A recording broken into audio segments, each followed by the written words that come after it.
Hello कक्षा 12वीं के स्टूडेंट्स। तो कैसे हैं आप सब स्टूडेंट्स। मैं आज आप सबके लिए लाया हूं कक्षा 12वीं का हिंदी चैप्टर 1 का कुछ महत्वपूर्ण प्रश्न जो आपको एग्जाम में आएगा ही आएगा, और ये उसी के बारे में आपको पूरा डिटेल से एकदम आसानी से याद कराऊंगा।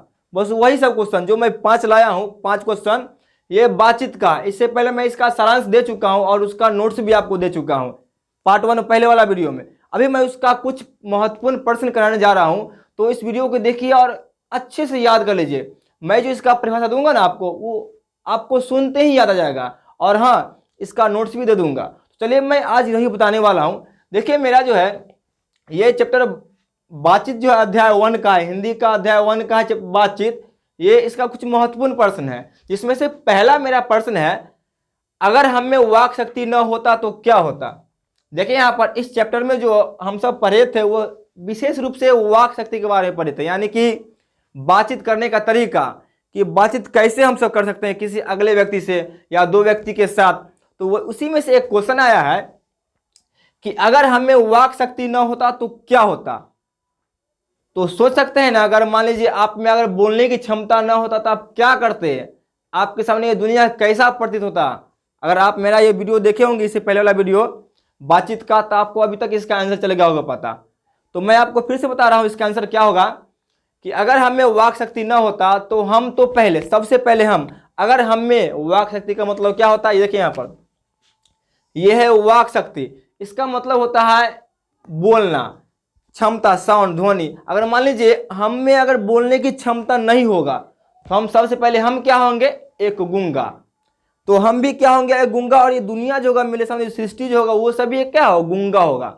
तो वही इसका आंसर ये होगा कि अगर हम में वाक शक्ति न होता तो क्या होता था। इसका आंसर सुनिए, अगर हम में वाक शक्ति न होता तो सबसे पहले हम गूंगे होते, और ये मेरा पूरा सृष्टि हमारे सामने भी क्या होते, गूंगे होते। तो इसका आंसर क्या होगा, यही होगा कि अगर हम में वाक शक्ति की क्षमता नहीं है तो हम इस सृष्टि में गूंगे के समान है, और ये मेरा सृष्टि भी क्या है, गूंगा है, जिसमें ना किसी के साथ हम बोल पाएंगे ना कोई अपना काम कर पाएंगे। तो ये एक मेरा क्वेश्चन 1 का ये आंसर था, और इसका नोट्स भी आपको मिल जाएगा। लेकिन पहले यहां समझ जाइए क्या होगा। देखिए अब अगला क्या है, 2 नंबर का क्वेश्चन है, बातचीत के संबंध में वेन जॉनसन और एडिसन का क्या विचार है। यहां पर क्वेश्चन है, बातचीत के संबंध में वेन जॉनसन और एडिसन का क्या विचार है। अगर आप ये चैप्टर पढ़े होंगे तो आपको पता होगा कि वहां पर 2 व्यक्ति थे, ये दोनों व्यक्ति है प्रसिद्ध है, दोनों व्यक्ति का नाम है वेन जॉनसन, और एक का नाम है, दूसरे का नाम है एडिसन। देखिए पहला मेरा क्या है, वेन जॉनसन है, दूसरा में है एडिसन। ये दोनों के विचार से कि बातचीत के संबंध में ये दोनों का विचार क्या था। ये 2 व्यक्ति थे, अपना अपना विचार दिए थे। तो देखिए यहाँ पर इसका आंसर ऐसे लिखा है कि बातचीत के संबंध में वेन जॉनसन और एडिसन का निम्न रूप से विचार है। किस रूप से विचार है, निम्न रूप से। इसका मैं आंसर ही बता रहा हूं कि बातचीत के संबंध में वेन जॉनसन और एडिसन का निम्न रूप से विचार है। फर्स्ट में आप दीजिएगा वेन जॉनसन के बारे में, और देखिए यहाँ पर इन्हीं के अनुसार बातचीत के विचार से, मतलब बातचीत का जो विचार इनके अनुसार, कि अगर कोई व्यक्ति किसी के सामने अगर बोलते हैं तो उनका रूप साक्षात्कार होता है। रूप साक्षात्कार इंग्लिश में कहेंगे क्या, इंटरव्यू देने आते हैं ना आप सब, तो उनसे बोलने इंटरव्यू क्यों लिया जाता है कि आप कैसे बोलते हैं, आपका तरीका क्या है, बस वही चलता है पता। तो वही क्या हुआ कि वेन जॉनसन के अनुसार यह था कि अगर कोई व्यक्ति बोलता है या बातचीत करता है तो उससे, अगर कोई व्यक्ति देखिए यहाँ पर बातचीत कर रहा है तो उनसे जो है ना, उनका रूप का असली रूप जो होता है उसका चलता है पता। तो वही इसका आंसर हुआ कि वेन जॉनसन के अनुसार बातचीत करने से मनुष्य का असली रूप या साक्षात्कार होता है। बस ये है, ये किन के अनुसार था, वेन जॉनसन का। देखिए आगे अब कौन है, एडिसन। 2 नंबर में एडिसन का विचार क्या है कि अगर कोई व्यक्ति बातचीत करता है तो एक सच्चे बात, एक अच्छे बात 2 व्यक्ति के बीच में हो सकता है। इनके अनुसार, किनके अनुसार, एडिसन के अनुसार। इनका कहना है क्या है कि अगर कोई व्यक्ति बात कर रहे हैं तो वो जो बातचीत होगा वो 2 व्यक्ति के बीच में होगा। तो ये था हमारा आंसर। अगर आप ऐसे आंसर लिखिएगा तो लिखने का तरीका क्या है कि बातचीत के संबंध में वेन जॉनसन और एडिसन का विचार निम्न रूप है। पहला में क्या है, वेन जॉनसन, वेन जॉनसन के अनुसार बातचीत करने से एक व्यक्ति का रूप के साक्षात्कार होता है। यह हुआ किन के अनुसार? When Johnson. और दूसरा में क्या है हमारा? एडिसन। एडिसन के अनुसार यह है कि अगर कोई व्यक्ति यानी कि बातचीत का एक सच्चे यानी कि बातचीत जो होता है वो दो व्यक्ति के बीच में होता है। कितने व्यक्ति के बीच में? दो व्यक्ति के बीच में। तीसरे व्यक्ति के साथ अगर तीन व्यक्ति के बीच में हुआ तो वो उस बात का कोई वैल्यू नहीं है, वो बात उलझ जाएगा। जैसे कि किताब में आप बुक में पढ़े होंगे। तो अच्छे मतलब बातचीत का तरीका कितने आदमी के पास? सिर्फ दो आदमी के बीच में हो सकता है। अब देखिए आगे मेरा क्वेश्चन है मनुष्य में, ये मेरा क्वेश्चन आगे देखिए क्या है? चौथा नंबर क्वेश्चन है, सॉरी तीसरा नंबर है आर्ट ऑफ कन्वर्सेशन क्या है? इसी चैप्टर का महत्वपूर्ण क्वेश्चन है ये, बालकृष्ण भट्ट ने दिए हैं ये। तो वही आर्ट ऑफ कन्वर्सेशन क्या है? तो इससे देखिए यहाँ पर ये क्वेश्चन पूछा गया है। तो इससे क्या एक तरीका है, एक कला है।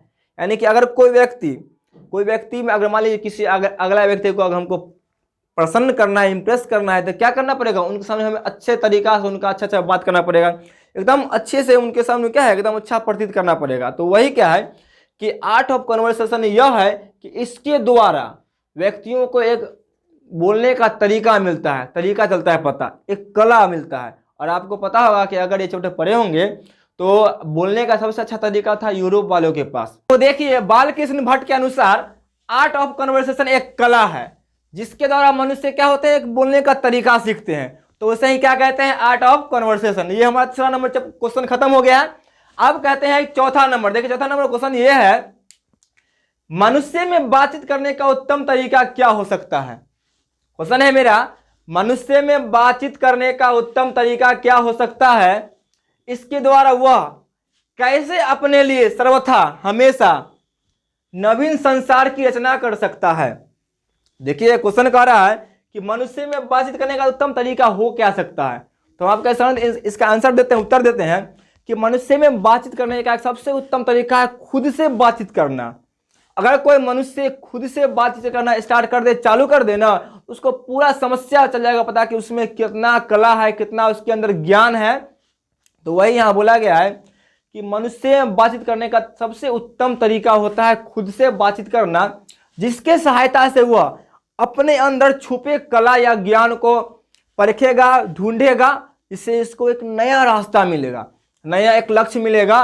और वह खुद पर क्या करते हैं? कैसे अपने, देखिए लास्ट में आए ना, इसके द्वारा वह कैसे अपने लिए सर्वथा नवीन संसार की रचना कर सकता है। देखिए यहाँ पर जब कोई व्यक्ति खुद से बात करेगा तो उसके अंदर छुपे हुए कला उभर के आएगा।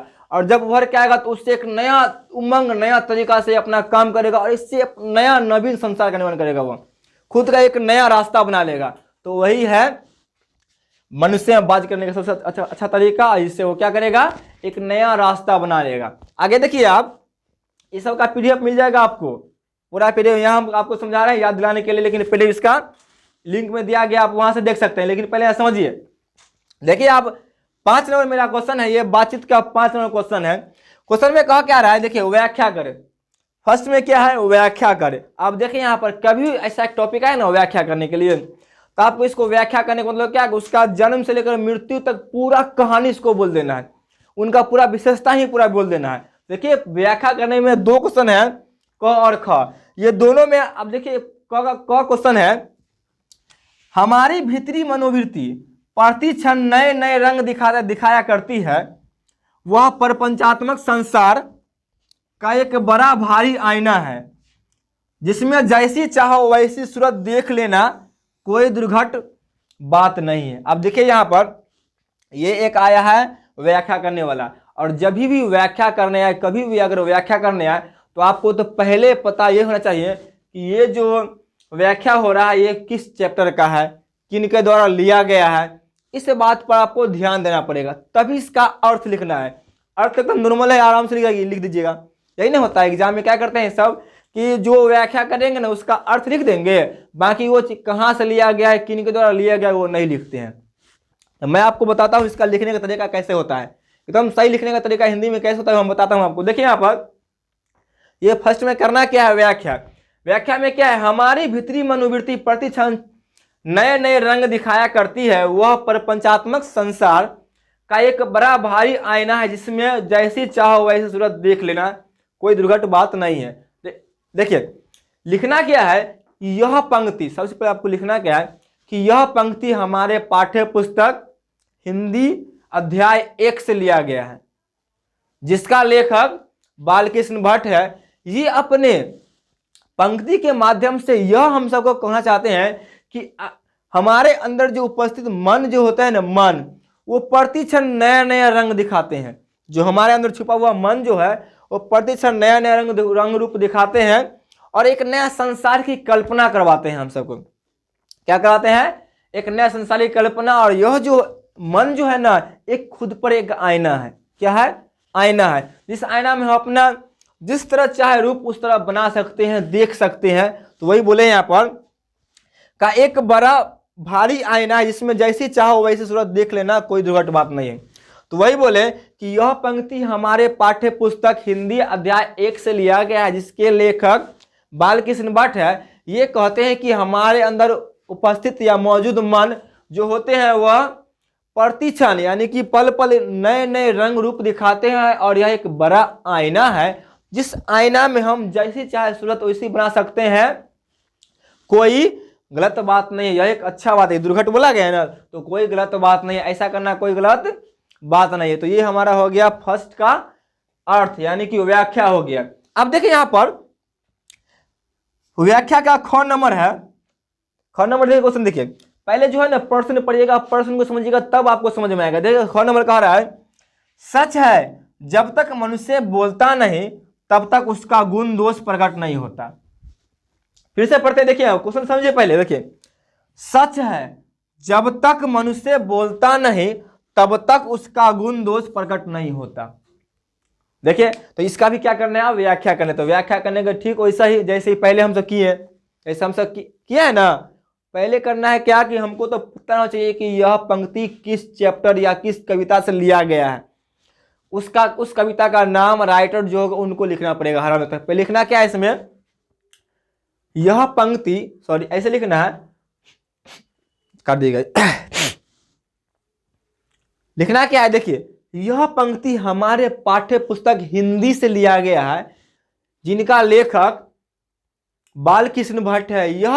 इस पंक्ति के माध्यम से यह कहना चाह रहे हैं कि जब तक मनुष्य किसी व्यक्ति के सामने बोलता नहीं है तब तक उनका गुण दोष वह कैसे है, किस रूप का है, वह प्रकट नहीं होता। यह बात सच है। वही बोले क्या?